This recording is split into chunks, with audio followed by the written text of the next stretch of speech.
तो यार जो सबसे पहली चीज मेरे को लगती है नैनो के फेल होने का, वो है इसका प्राइस। तो एक अल्टो का भी बहुत बड़ा हाथ है नैनो को फेल करने में। तो स्वागत है यार आप सभी का एक और नए दिन में। अभी टाइम सुबह के लगभग 7 बज रहे हैं और 7 बजे अपनी टाटा नैनो को लेके निकल चुका हूँ मैं घर से। और यार इस टाइम तो इसका एसी इतना तगड़ा चलता है, एकदम ठंड लगने लग गई है। ये देख लो, कभी 9 डिग्री की हवा फेंक रहा है, कभी 10 डिग्री की हवा फेंक रहा है। और यार ये जो अपनी टाटा नैनो है ना, इसको मेरे पास लगभग 2 साल से ज्यादा हो चुके हैं। तो इस वीडियो में आपको अपने 2 साल का एक्सपीरियंस बताऊंगा टाटा नैनो के साथ, और उसके साथ साथ ये भी बताऊंगा कि ये कार क्यों फेल हुई इंडिया में। पहले मैं सोचता था इसका रीजन ये था कि लोग इसे गरीबों की कार समझते थे, लेकिन ऐसा नहीं है। मतलब वो भी रीजन है, लेकिन उसके अलावा और भी बहुत सारे रीजन है जिसकी वजह से ये कार फेल हुई। तो उन्हीं सब चीज़ों के बारे में बात करेंगे इस वीडियो में। और ये सारी चीज़ मेरे को नहीं लगता यूट्यूब पे किसी ने बताई होगी, ये सारे रीजंस टाटा नैनो के फेल होने के। पर 2 साल से ज़्यादा चलाने के बाद मेरे को तो पता चल गया है कि ये कार क्यों फेल हुई थी। बाकी मेरे को तो ये कार बहुत ही ज़्यादा पसंद है, मेरी फेवरेट कार है ये, और हमेशा रहेगी, क्योंकि इसने मेरे कार का सपना पूरा किया है। कार के जितने मज़े होते हैं वो सारे दिलाए हैं इसने मुझे, और इससे मैं इतनी सारी जगह घूम के आ रखा हूँ। मतलब बहुत मज़े करे हैं मैंने इस नैनो के साथ। इतने मज़े मुझे नहीं लगता आगे चल के मैं कोई कार खरीदूंगा तो उसके साथ मैं कर पाऊंगा, क्योंकि पहली कार यार पहली कार ही होती है। जो मज़े आप पहली कार के साथ करते हो ना, वो मज़े आप सेकंड कार या थर्ड कार के साथ नहीं कर सकते। मतलब वो फीलिंग आ ही नहीं पाएगी आपको जो फर्स्ट कार की फीलिंग होती है। तो वो चीज़ इस कार ने मेरी पूरी करी है, तो इसलिए ये कार मेरी हमेशा फेवरेट रहेगी। बाकी एक बार बाहर से देख लो अपनी कार, देखने में कितनी ज़्यादा बढ़िया लगती है। ये देख लो, कहीं से भी बेकार नहीं लगती, हर एंगल से मेरे को तो बहुत मस्त लगती है। वैसे कैमरे से ज़्यादा ना ऐसे रियल आंखों में ज़्यादा बढ़िया लग रही है। तो यार जो सबसे पहली चीज़ मेरे को लगती है नैनो के फेल होने का, वो है इसका प्राइस। वैसे लोग नैनो को बोलते हैं कि 1 लाख की आती थी, 1 लाख की आती थी, लेकिन शुरुआत की कुछ नैनो ही आई थी बस 1 लाख रुपए की, और वो नैनो बहुत अजीब दिखती थी। उसका इंटीरियर एकदम ब्लैक सा था, ऊपर से उसमें एसी वगैरह नहीं था, टायर पतले पतले से थे, अंदर बहुत ज़्यादा नॉइज़ आती थी, इंजन बहुत नॉइजी था, ऑटो जैसी आवाज़ आती थी उसके इंजन से, स्मूथनेस नहीं थी उसके इंजन में। मतलब ना बहुत ज़्यादा दिक्कत थी उस नैनो में, जो 1 लाख रुपए में आई थी स्टार्टिंग में। और उसी नैनो की वजह से कुछ नैनो की इमेज ख़राब हो गई कि इसमें ऑटो जैसी आवाज़ आती है। लेकिन उसके बाद तो फिर नैनो का प्राइस बढ़ता ही गया था, हर साल नैनो का प्राइस बढ़ता जा रहा था। अब जैसे ये वाली नैनो, ये 2013 नैनो है, 2013 मॉडल, अपग्रेड ऐसी कुछ नाम है इसका, अपग्रेड 10.3 ऐसी कुछ लिखा रहता है इसकी आरसी में। इसका मतलब मेरे को आज तक समझ नहीं आया क्या अपग्रेड था इसमें। तो ये नैनो ना लगभग 2.5-3 लाख रुपए के आसपास की आई होगी उस टाइम पे, 2013 में। इतना तो मेरे को पता है कि 2 लाख से महंगी ही आई है, 2 लाख से कम में नहीं आई है, 2 या 3 लाख रुपए में। तो फिर इंसान सोचता था कि नैनो से बढ़िया फिर अल्टो ही ले लेते हैं 50-60 हज़ार रुपए और डाल के। जब एक इंसान 2-2.5 लाख रुपए डाल रहा है तो 50 हज़ार और भी तो डाल ही सकता है। तो एक अल्टो का भी बहुत बड़ा हाथ है नैनो को फेल करने में, क्योंकि अल्टो तो उस टाइम की भी काफ़ी ज़्यादा फेमस कार थी और आज की भी है। अगर आज के टाइम पे भी आपके पास ऑप्शन होगा ना, मान लो मेरे पे ही ऑप्शन हो कि मेरे को 50 हज़ार की नैनो मिल रही है और 70-80 हज़ार की अल्टो मिल रही है, तो मैं 70-80 हज़ार की अल्टो लूंगा। 70-80 छोड़ो, अगर मेरे को 1 लाख तक की भी अल्टो मिल जाती है ना नैनो जितनी वैलिडिटी के साथ सेकेंड हैंड मार्केट में, तो भी मैं अल्टो लेना ज़्यादा प्रेफर करूँगा। नैनो तो मैंने इसलिए ली थी क्योंकि ये मेरे को 50 हज़ार की पड़ी थी, और इसकी वैलिडिटी जो थी वो 4 साल की बची हुई थी दिल्ली एनसीआर में। तो उसकी वजह से ये मेरे को काफ़ी ज़्यादा बढ़िया डील लगी। 2 साल मैंने चला भी दिया इसे, अभी ये 2 साल और चलेगी दिल्ली एनसीआर में बिना किसी दिक्कत के, बिना किसी चालान के डर के। और जब पॉल्यूशन बढ़ता है ना, तब भी इस पे बैन नहीं लगता, क्योंकि ये BS4 पेट्रोल है। तो बताओ 50 हज़ार रुपये में और क्या चाहिए। वहीं अगर मैं इतने में कोई अल्टो लेता, पहली बात तो अल्टो 50 की मिलती नहीं, अल्टो मिलती है कम से कम 90 हज़ार 1 लाख रुपए की, और वो भी वो मिलती है जिसका 1 साल बचा हो। तो ये मैंने इसलिए ली थी क्योंकि मेरे पे ऑप्शन ही नहीं था। लेकिन अगर मेरे पे ऑप्शन होता, मान लो जो 90 हज़ार या 1 लाख की अल्टो मिल रही है मार्केट में, उसके साथ भी अगर 4 साल की वैलिडिटी मिल जाती तो मैं वही लेता। तो इसीलिए एक अल्टो ने भी नैनो की मार्केट बहुत ज़्यादा ख़राब करी थी। या तो ऐसा होता अल्टो और नैनो के प्राइस में बहुत ज़्यादा डिफरेंस होता, तब तो फिर भी लोग लेते नैनो को ज़्यादा। लेकिन जब प्राइस का डिफरेंस ही बहुत कम है तो फिर लोग अल्टो को ही लेंगे, क्योंकि उसका नाम पहले से ही मार्केट में है, ऊपर से उसका इंजन रिलायबल है, पावरफुल है। उस टाइम पे 800 सीसी का इंजन आता था 3 सिलेंडर, नैनो में आता था 624 सीसी का 2 सिलेंडर इंजन। तो परफॉर्मेंस वगैरह सब चीज़ 800 में आपको ज़्यादा ही मिलेगी। और अल्टो K10 भी आती थी उस टाइम पे, जिसमें 1000 सीसी का 3 सिलेंडर इंजन मिलता है, वैगनार वाला। लेकिन आजकल के टाइम पे तो अल्टो की सेल भी काफ़ी ज़्यादा कम हो गई है। अब अल्टो तो टॉप 50 में भी नहीं आती, टॉप 10 छोड़ो, पहले टॉप 5 में रहती थी, टॉप 5 टॉप 10। क्योंकि अब अल्टो के साथ भी वही हो रहा है जो पहले के टाइम पे नैनो के साथ होता था।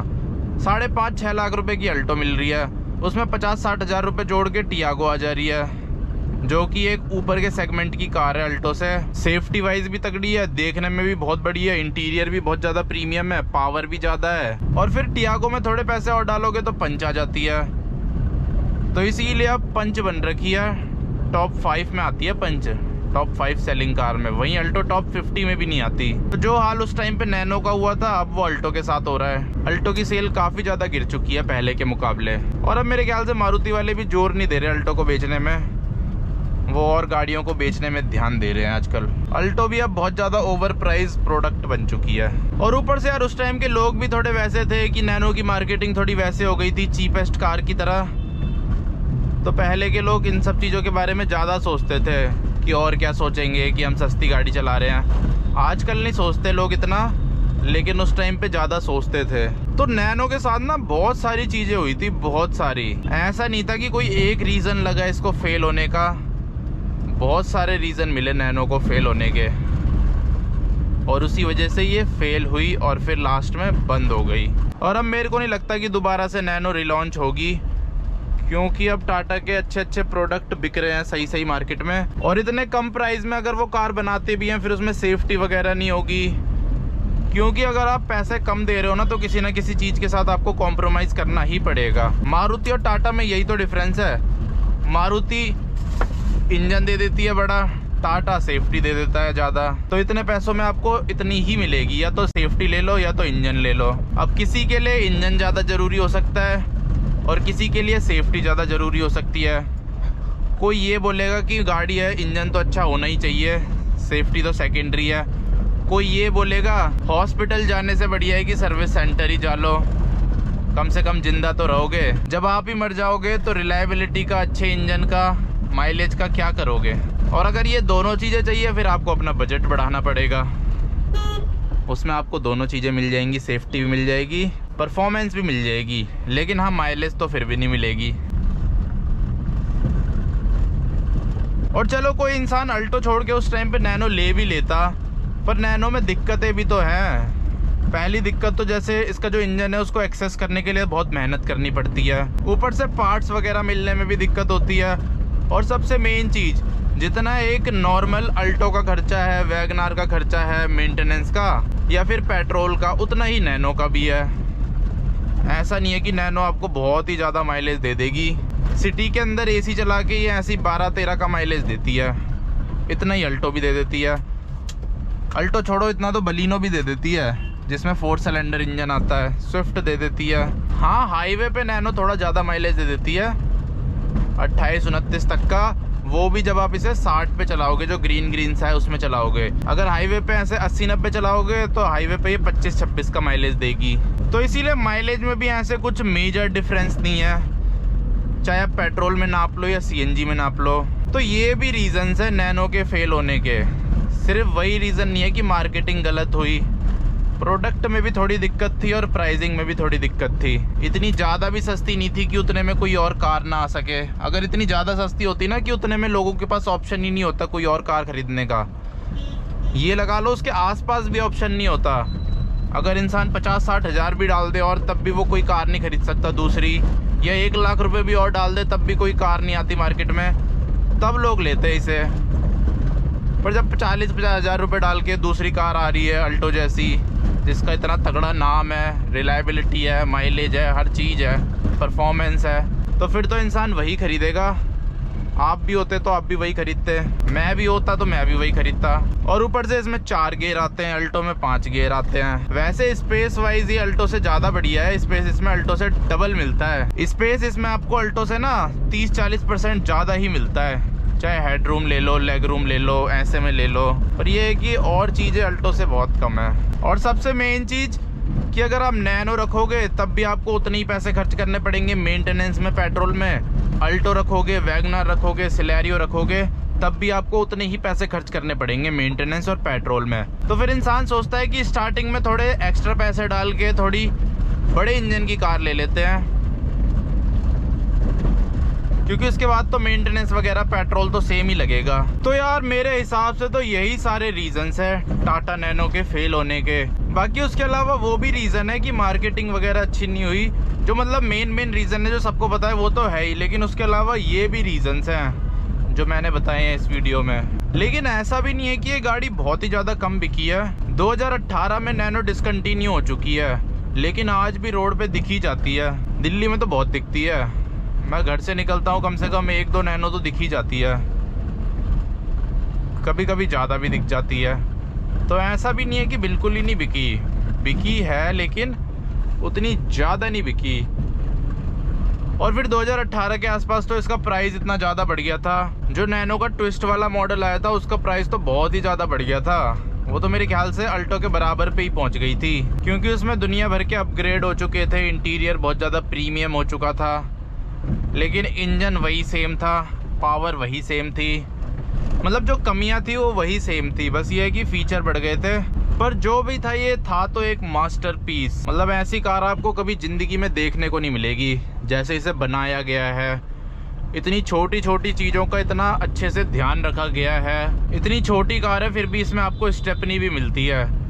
आजकल तो बड़ी बड़ी कार जैसे ग्रैंड विटारा, विक्टोरिस, इनमें आपको स्टेपनी भी नहीं मिलती। ऐसी इंजीनियरिंग आपको किसी कार में देखने को नहीं मिलेगी।